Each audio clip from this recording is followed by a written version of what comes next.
Oke Mas, kalau melihat kondisi alun-alun Temanggung sekarang gimana Mas? Kondisi. Kondisi alun-alun Temanggung. Iya, waduh, alun-alun Temanggung. Itulah Mbak yang mungkin sampai saat ini menjadi perbincangan panas ataupun hot news. Masih. Kenapa Kalau tuh, Mas? menurut pandangan saya, ini menurut pandangan pribadi saya ya, jangan menyamakan dengan orang lain. Saya tidak mendapatkan informasi dari orang lain, tapi memang dari saya sendiri. Jadi kalau orang lain ataupun siapa saja yang mau menyalahkan saya, karena ini dari pendapat saya ataupun pandangan saya. Alun-alun Temanggung bagi saya itu alun-alun, meskipun saya orang asli orang Temanggung, alun-alun Temanggung itu salah satu alun-alun terjelek. Background ataupun basic saya itu paling kurang bisa. Kalau saya pegang pulpen terus gini kan pasti saya ngantuk. Saya bekerja jadi supir Mbak. Saya terus terang saya seorang supir dulu. Supirnya aja supir odong-odong. Kereta itu loh yang nah, istilahnya pengganti papa muda dari seni. Sekarang banyak sekali pegiat-pegiat anak muda seni yang mengorbankan waktunya dari pekerjaan, sekolah, itu mereka di dunia seni dan berlomba-lomba setiap desa ataupun setiap dusun di Temanggung itu mencoba memberikan suguhan penampilan kesenian itu seperti festival itu. Di kayak geden-gedenan festival. Wah, desa iki apik festival. Itu di dunia seni. Kemudian yang kedua, isu saat ini anak muda itu sedang membincangkan ataupun berdebat tentang itu tadi yang saya bicarakan di pertanyaan jenengan yang tadi tentang fasilitas Temanggung.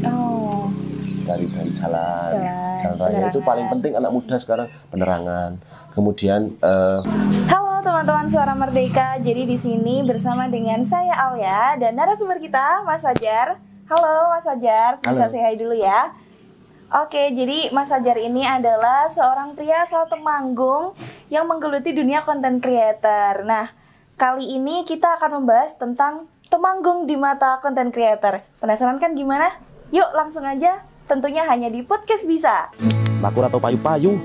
Hawane kok rendeng, usume kok rendeng. Wong iki tak oleh gawe yang ngono ya. Bagi masyarakat Temanggung dan sekitarnya, namanya mungkin sudah tidak asing lagi. Ya, dia adalah Fajar Dwi Nugroho, atau yang lebih akrab disapa Fajar DN. Sosok content creator dan influencer inilah yang berhasil mencuri perhatian kita semua melalui konten-kontennya yang begitu lekat dengan budaya lokal. Dengan gaya yang khas, Fajar menghidupkan kembali tradisi dan keunikan Jawa, khususnya di Temanggung. Melalui platform seperti Instagram, TikTok, dan Facebook, ia mengajak netizen berkeliling ke seluruh pelosok Temanggung, mengulik setiap sudut budaya yang ada dengan kemasan yang kocak dan menggelitik. Lantas, apa saja yang ia temukan dan bagaimana kesannya? Mari kita simak bersama dalam video ini. Ora tau payu mbakku koyo ngene kok ora. Dituku ora didol ora payu ya. Secara pribadi yang saya amati di Temanggung ya, khususnya kabupaten kecil yang di Temanggung ini, yang sedang menjadi tren ataupun isu di kalangan masyarakat Temanggung untuk saat ini itu yang pertama dari seni. Sekarang banyak sekali pegiat-pegiat anak muda seni yang mengorbankan waktunya dari pekerjaan, sekolah, itu mereka di dunia seni dan berlomba-lomba setiap desa ataupun setiap dusun di Temanggung itu mencoba memberikan suguhan penampilan kesenian itu seperti festival itu. Di kayak geden-gedenan festival. Wah, desa iki apik festival. Itu di dunia seni. Kemudian yang kedua, isu saat ini anak muda itu sedang membincangkan ataupun berdebat tentang itu tadi yang saya bicarakan di pertanyaan jenengan yang tadi tentang fasilitas Temanggung. Dari jalan raya itu paling penting anak muda sekarang, penerangan. Kemudian tentang anak-anak muda yang kalau malam-malam kan sering ada yang kayak kayak balap liar seperti itu kan. Itu kan sekarang anak muda sedang isunya itu sedang itu kayak gimana sih caranya menghilangkan semua itu, kayak yang balap liar yang tidak ada izinnya.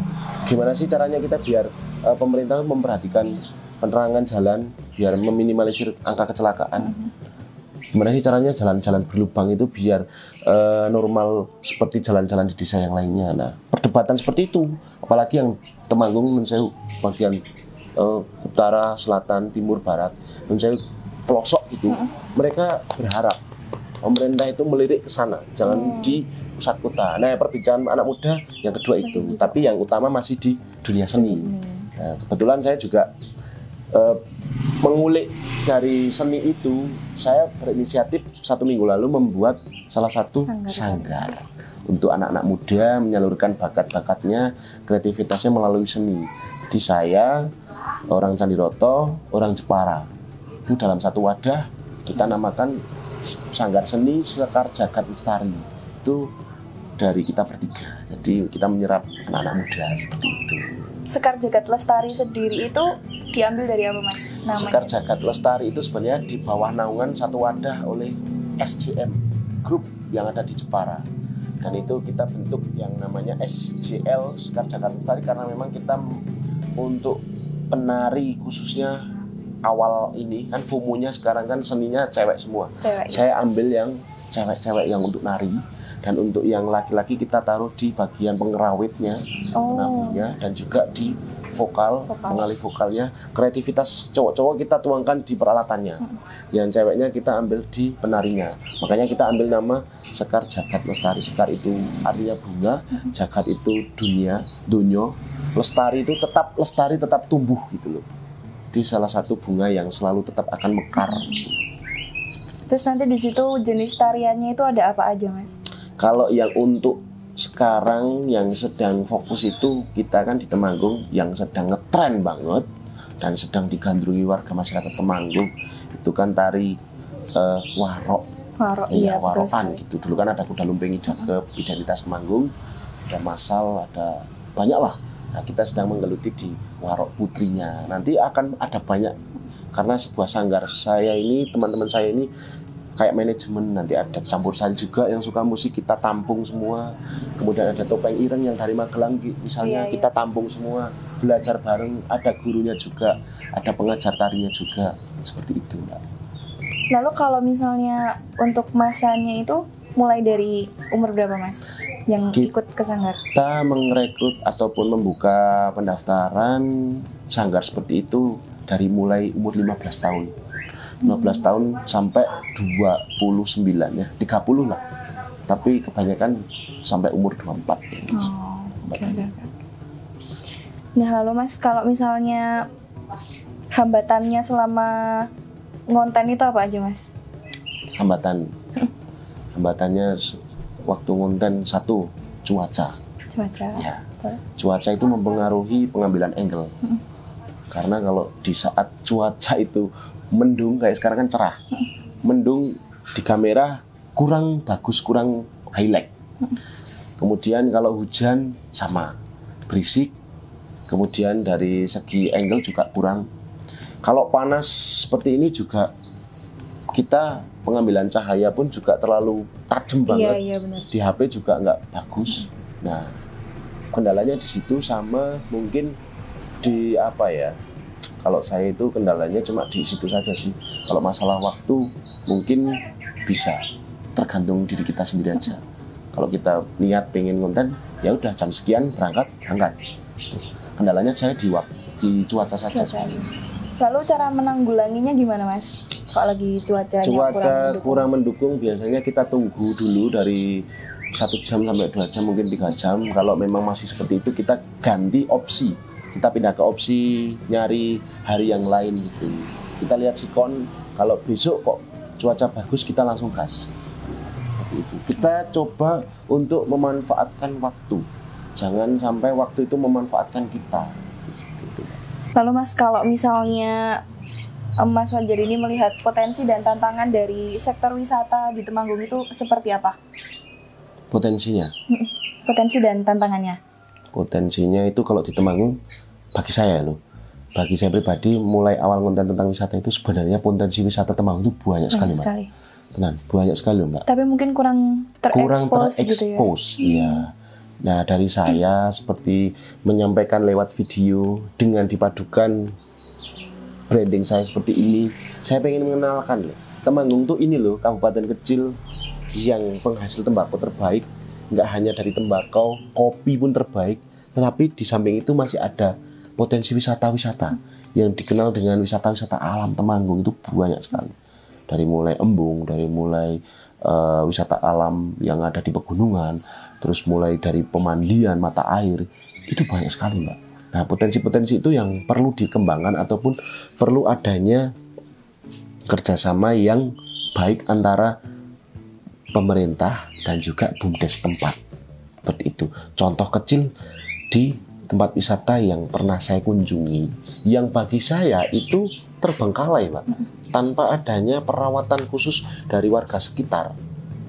Karena destinasi itu saya lihat potensi sangat luar biasa untuk bisa menjangkau luas dari sebuah kabupaten kecil, bisa menyerap wisatawan lokal, mancanegara ataupun luar negara untuk mendatangi tempat wisata seperti itu. Contoh seperti wisata Curug Sumodipo itu sekarang terbengkalai Mbak. Terbengkalai. Iya, meskipun banyak yang anak muda yang ke sana untuk sekedar foto-foto, tapi banyak sekali rumput-rumput ataupun kurang terawat. Botorono dulu juga, Bukit Botorono dulu juga terkenal, sekarang kurang perawatan. Kurang perawatannya. Embung, Kualitas itu destinasi luar biasa.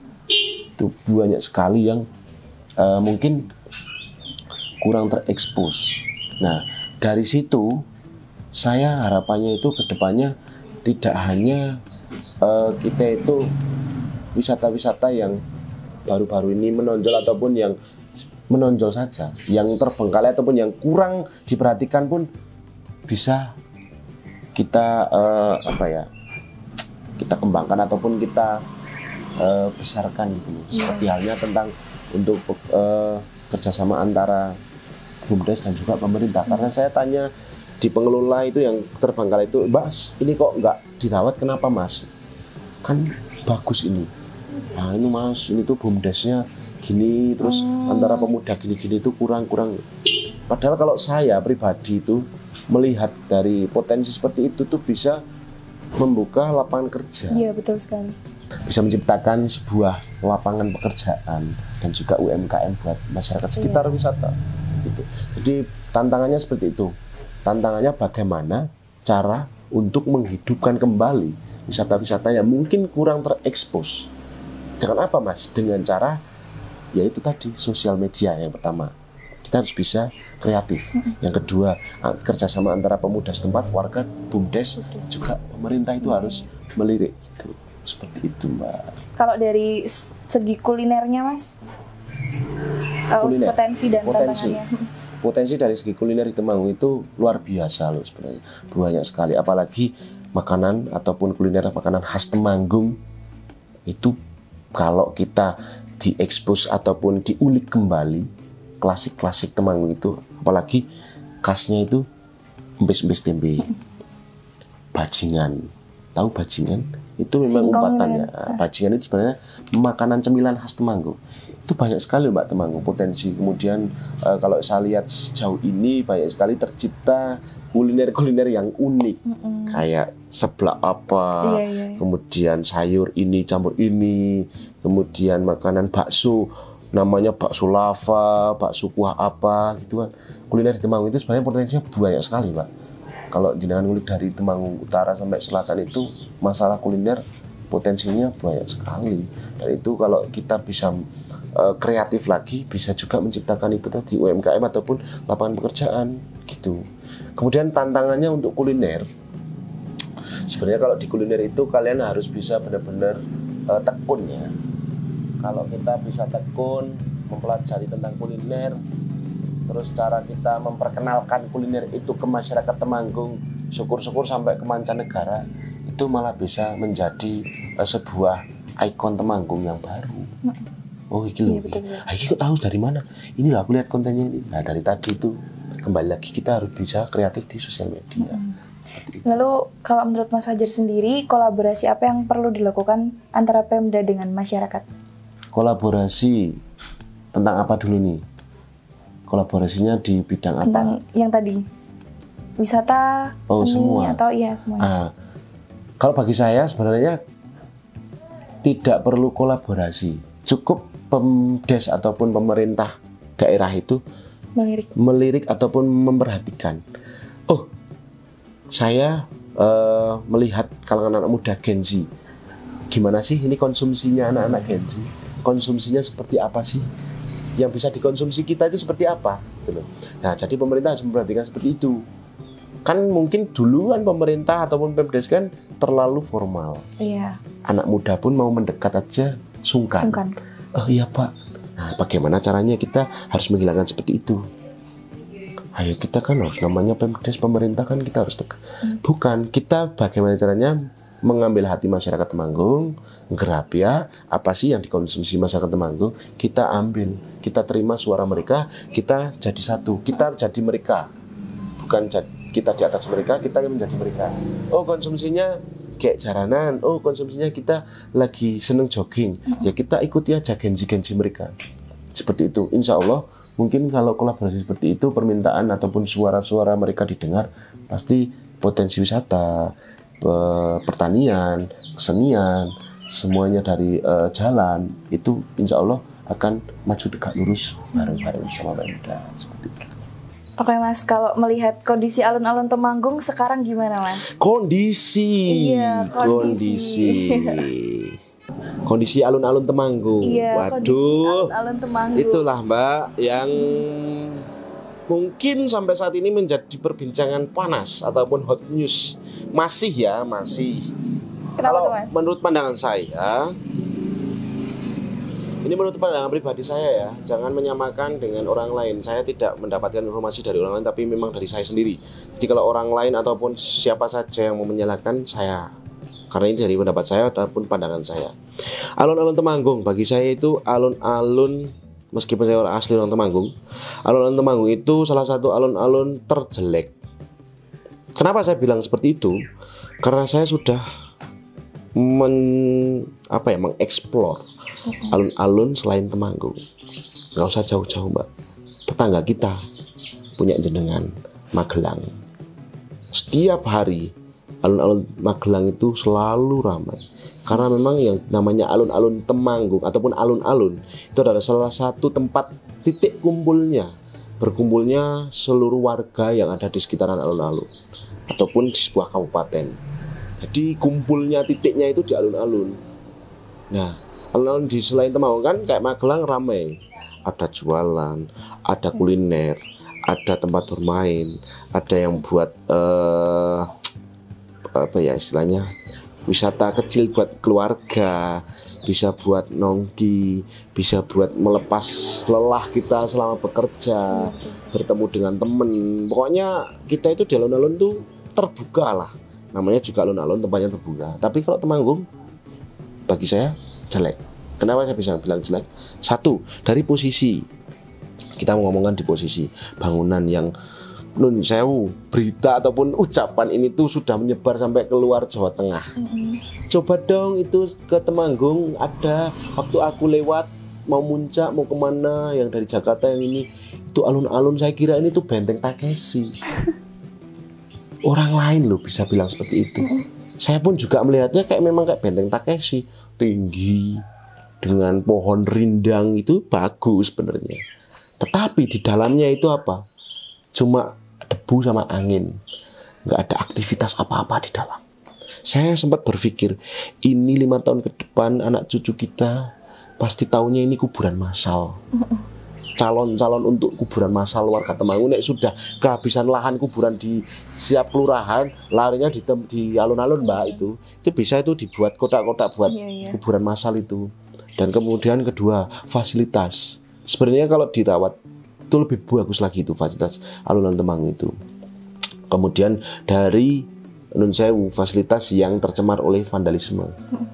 Banyak tahu itu coret-coretan yang kurang sopan di alun-alun Temanggung. Itu harus perlu diperhatikan. Dan juga kalau masalah kotoran pun itu sudah dari burung ya, itu banyak sekali kotoran. Kemudian kayak bangunan-bangunan yang ada di dalam alun-alun Temanggung itu mungkin bagi saya itu kurang terawat sekali itu. Karena saya kira dulunya itu yang buat bangunan yang di dalam itu kayak beton itu loh. Ternyata begitu saya ke sana, saya ngonten bukan beton Mbak, itu sejenis mungkin kayak apa, bukan triplek tapi kayak asbes kayak apa itu. Banyak yang bolong itu. Nanti kalau sudah diperbaiki itu cuma ditembel Mbak. Dan coba diketok, itu kopong, dalamnya nggak ada isinya. Ya harapan saya kalau mungkin itu dibangun itu bisa dibikin beton, kemudian dihidupkan kembali keramaian yang ada di Temanggung di situ. Nanti alasannya pasti kemacetan. Loh, pinter-pinteran kita untuk memberikan ruang untuk para UMKM kuliner yang ada di sekitaran alun-alun agar tidak macet. Macetnya apa sih kalau acara ataupun macet sekitaran alun-alun, tapi setelah itu kan lancar lagi. Itu buat menciptakan itu loh, keramaian kembali di alun-alun Temanggung. Gitu loh.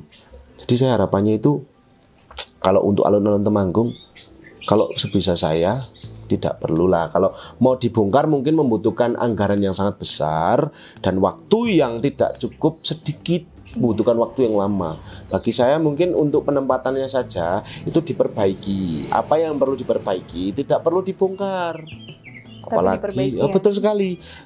Tapi diperbaiki apa yang perlu diperbaiki, tidak harus dibongkar semua alun-alun sampai ke belakang taman, itu tidak perlu dibongkar.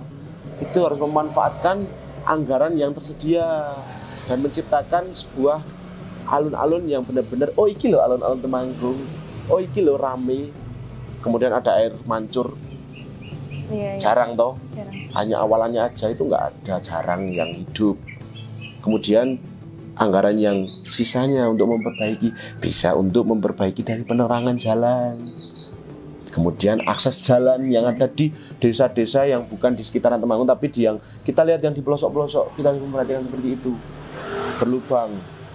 Kita lihat di daerah Bejen, ada itu perbatasan antara Temanggung dan juga Semarang, Kendal, Singorojo, yang di mana itu daerah Tlogo Pucang, sama yang perbatasan. Kita membedakan dari situ, dari jalan. Kita masih kayak kolam lele yang sebelah tetangga sudah halus. Nah, kita harus memperhatikan seperti itu. Gimana caranya kita mendengarkan suara masyarakat dan kita perlu action. Jangan hanya mendengarkan lewat telinga tanpa action. Kita dengarkan, kita analisa, kita amati, kita action. Jangan cuma sini, keluarnya sini. Gak butuh kata-kata, yang butuh kata-kata, yang penting bukti nyata. Seperti itu, Mbak.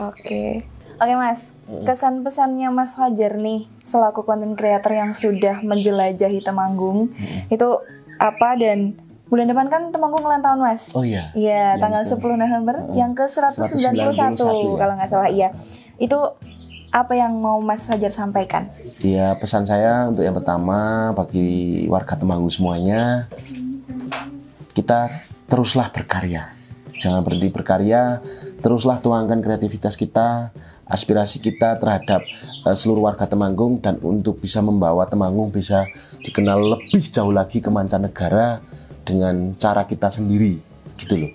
Kemudian untuk kesan-kesan ataupun pesannya untuk hari ulang tahun Temanggung yang ke-191 besok yang akan jatuh di tanggal 10 November 2025, harapan saya Temanggung itu kedepannya lebih baik lagi.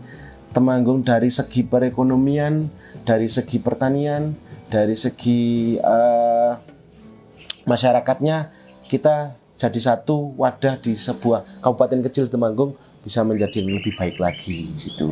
Jadi lebih kayak lebih rukun kembali, jangan ada perselisihan, dan juga lebih banyak lagi lapangan pekerjaan. Terima kasih Mas. Oke teman-teman Suara Merdeka, jadi itu tadi obrolan kita sama Mas Fajar, sangat seru sekali ya Mas. Terima kasih banyak Mas Fajar. Sama-sama. Untuk itu saya Alia dan narasumber kita Mas Fajar DN pamit undur diri. Terima kasih.